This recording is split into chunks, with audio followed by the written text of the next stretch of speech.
जय श्री राधे। माघ मास महात्म्य चौथा अध्याय। श्री वशिष्ठ जी कहने लगे, हे राजन, अब मैं माघ के उस महात्म्यों को कहता हूँ जो कार्तिवीर्य के पूछने पर दत्तात्रेय ने कहा था। जिस समय साक्षात विष्णु के रूप में श्री दत्तात्रेय सत्य पर्वत पर रहते थे, तब महिष्मति के राजा सहस्त्रार्जुन ने उनसे पूछा कि हे योगियों में श्रेष्ठ दत्तात्रेय जी, मैंने सब धर्म सुने, अब आप कृपा करके मुझे माघ मास का महात्म्य कहिए। तब दत्तात्रेय जी बोले, जो नारद जी से ब्रह्मा जी ने कहा था, वही माघ महात्म्य मैं तुमसे कहता हूँ। इस कर्म भूमि भारत में जन्म लेकर जिसने माघ स्नान नहीं किया, उसका जन्म निष्फल गया। भगवान की प्रसन्नता, पापों के नाश और स्वर्ग की प्राप्ति के लिए माघ स्नान अवश्य करना चाहिए। यदि यह पुष्ट शरीर माघ स्नान के बिना ही रह जाए तो उसकी रक्षा करने से क्या लाभ। जल में बुलबुले के समान, मक्खी जैसे तुच्छ जंतु के समान यह शरीर माघ स्नान के बिना मरण समान है। विष्णु भगवान की पूजा ना करने वाला ब्राह्मण, बिना दक्षिणा के श्राद्ध, ब्राह्मण रहित क्षेत्र, आचार रहित कुल, ये सब पाप नाश के बराबर हैं। गर्व से धर्म का, क्रोध से तप का, गुरुजनों की सेवा ना करने से स्त्री तथा ब्रह्मचारी, बिना जली अग्नि से हवन और बिना साक्षी के मुक्ति का नाश हो जाता है। जीविका के लिए कहने वाली कथा, अपने ही लिए बनाए हुए भोजन की क्रिया, शूद्र से भिक्षा लेकर किया हुआ यज्ञ तथा कंजूस का धन, ये सब नाश के कारण हैं। बिना अभ्यास और आलस्य वाली विद्या, असत्य वाणी, विरोध करने वाला राजा, जीविका के लिए तीर्थ यात्रा, जीविका के लिए व्रत, संदेह युक्त मंत्र का जाप, व्याग्र चित्त होकर जप करना, वेद ना जानने वाले को दान देना, संसार में नास्तिक मत ग्रहण करना, श्रद्धा बिना धार्मिक क्रिया, ये सब व्यर्थ हैं। और जिस तरह दरिद्र का जीना व्यर्थ है, उसी तरह माघ स्नान के बिना मनुष्य का जीना व्यर्थ है। ब्रह्मघाती, सोना चुराने वाला, मदिरा पीने वाला, गुरु पत्नीगामी और इन चारों की संगति करने वाला माघ से पवित्र होता है। जल कहता है कि सूर्य उदय से पहले जो मुझसे स्नान करता है, मैं उसके बड़े से बड़े पापों को नष्ट करता हूँ। महापातक भी स्नान करने से भस्म हो जाते हैं। माघ मास के स्नान का जब समय आ जाता है तो सब पाप अपने नाश के भय से कांप जाते हैं। जैसे मेघों से मुक्त होकर चंद्रमा प्रकाश करता है, वैसे ही श्रेष्ठ मनुष्य माघ मास में स्नान करके प्रकाशमान होते हैं।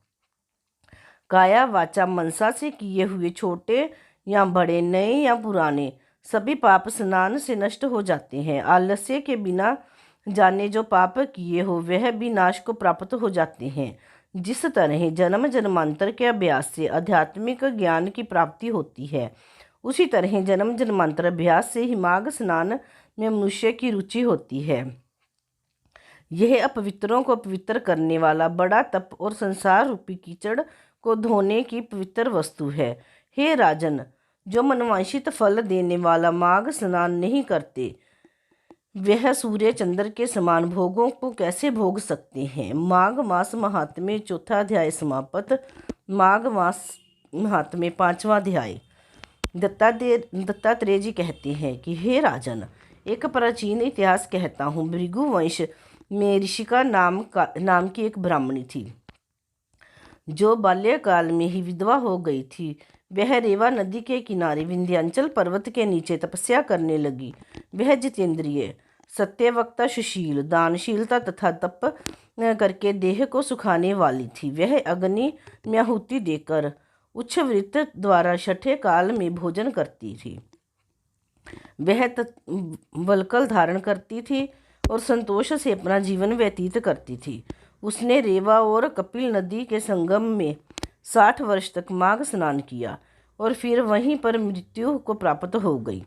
माघ स्नान के फल से वह दिव्य 4000 वर्ष तक विष्णु लोक में वास करके सुंदर और उपसंदु दैत्यों का नाश करने के लिए ब्रह्मा द्वारा तिलोत्तमा नाम की अप्सरा के रूप में ब्रह्मलोक में उत्पन्न हुई। वह अत्यंत रूपवती, गान विद्या में अति प्रवीण तथा मुकुट कुंडल से शोभायमान थी। उसका रूप, यौवन और सौंदर्य देखकर ब्रह्मा भी चकित हो गए।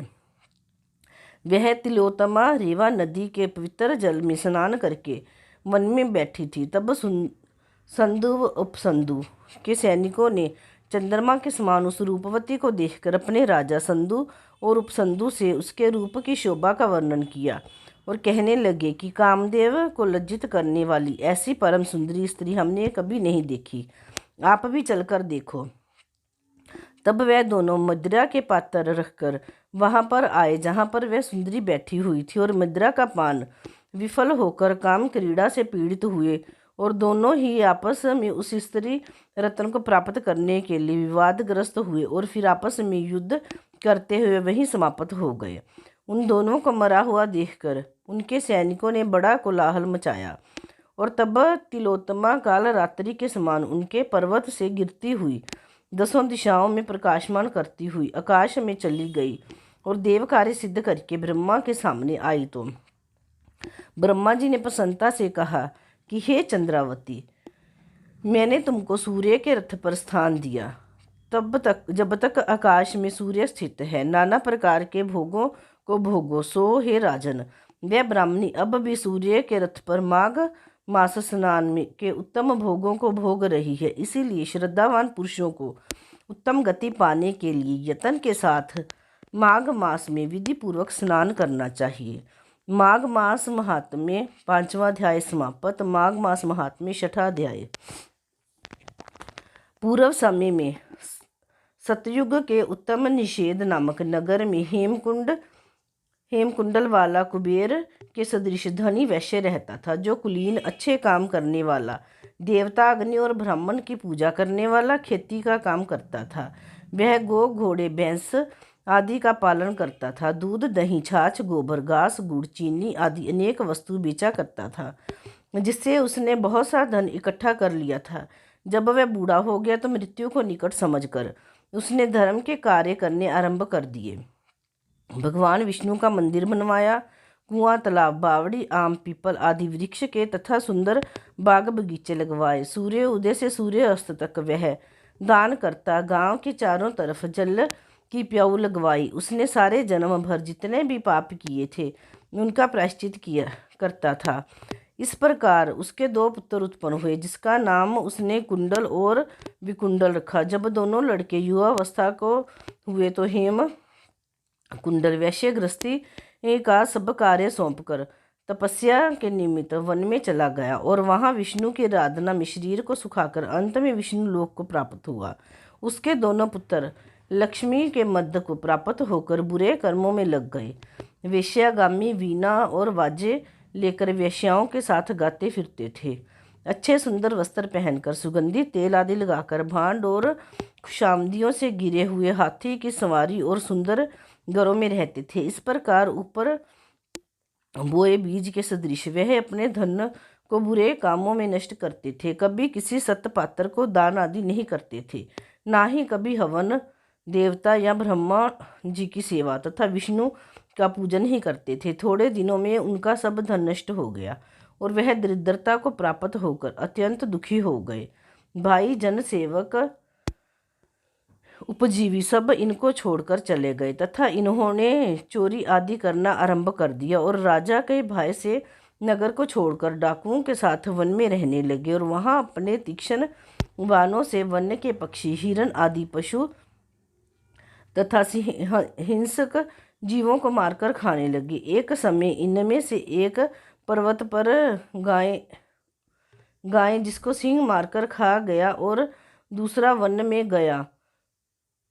एक पर्वत पर गया जिसको सिंह मारकर खा गया और दूसरा पर्वत पर गया जो काले सर्प के डसने से मर गया। तब यमराज के दूत उन दोनों को बांधकर यम के पास लाए और कहने लगे कि हे महाराज, इन दोनों पापोचारियों के लिए क्या आज्ञा है।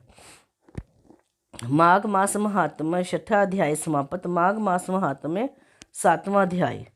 चित्रगुप्त ने उन दोनों के कर्मों की आलोचना करके दूतों से कहा कि बड़े भाई कुंडल को घोर नरक में डालो और दूसरे भाई विकुंडल को स्वर्ग में ले जाओ जहाँ उत्तम भोग है।